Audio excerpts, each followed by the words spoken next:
Speaking of Republicans, the presidential race starting to take shape, you could say. South Carolina Senator Tim Scott expected to announce formally his candidacy on Monday, while sources tell us that the Florida governor, Ron DeSantis, will announce his intentions really any day now, potentially next week. And the former Vice President, Mike Pence, likely to jump in soon as well.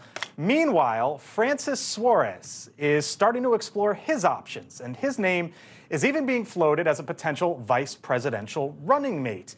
He is the mayor of Miami, who gained fame after a tweet of his during the pandemic asking how he could convince high-tech investors to relocate to Miami. And that tweet went viral.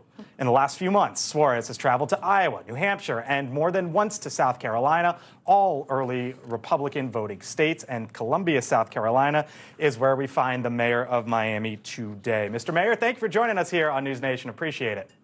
Good to be with you, Blake. It's a pleasure to be with you. Yep. So why are you going to all these early voting states, sir? As a mayor of Miami, what brings you to those states? Well, I'm also the president of the U.S. Conference of Mayors, and I think the success we've had in Miami, reducing taxes to its lowest level and seeing double-digit growth, reducing homicide to the lowest per capita level since 1964, and this year being 30% down in homicides, and being the city with the lowest unemployment in America.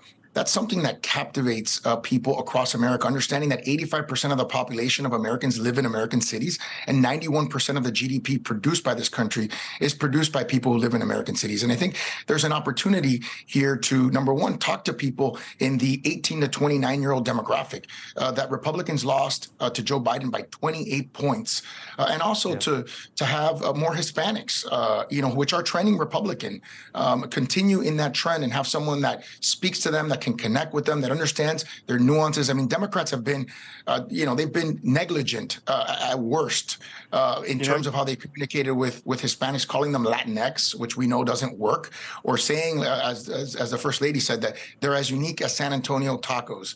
That's something that doesn't work under my leadership in Miami, a community that's heavily Democrat.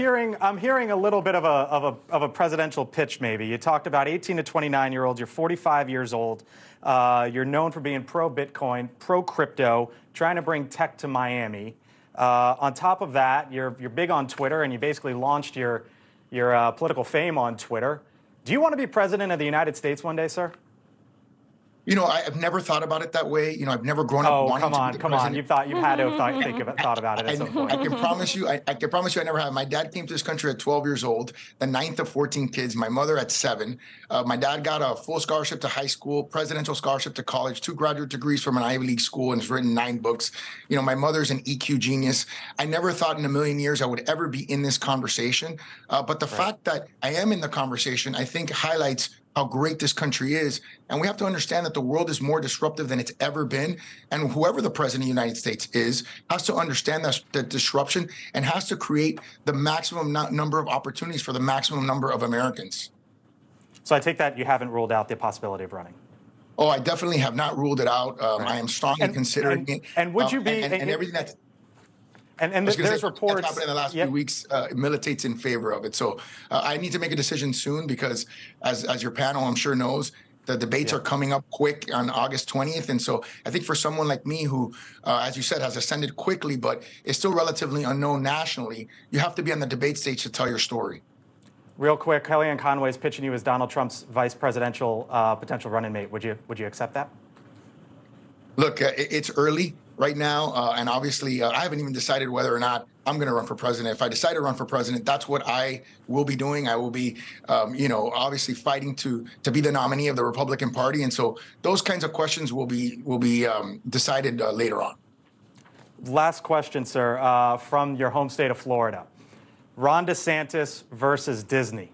Disney basically said, we might retaliate, and it seems like today they did, pulling back on $1 billion investment that they say will cost some 2,000 jobs at an average pop of $120,000 per salary.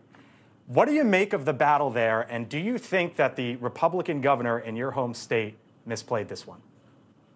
Look, he took an issue that was a winning issue that we all agreed on, which was parental rights for K through third graders, and it looks like now it's something that's spite or maybe potentially a personal vendetta, which has cost his state now potentially 2,000 jobs and $1 billion investment. I mean, that's the kind of stuff that Joe Biden does. You know, he canceled the Keystone Pipeline and other pipelines out of spite. That cost Americans 42,000 jobs. And, you know, one thing that he has in common with the president is he hasn't spent much time in the private sector. And I wonder if that influences his thinking on some of this stuff. Thanks for watching. Go to newsnationnow.com to find NewsNation on your television provider. And don't forget to subscribe. Click the red button to get more of NewsNation's fact-driven, unbiased coverage.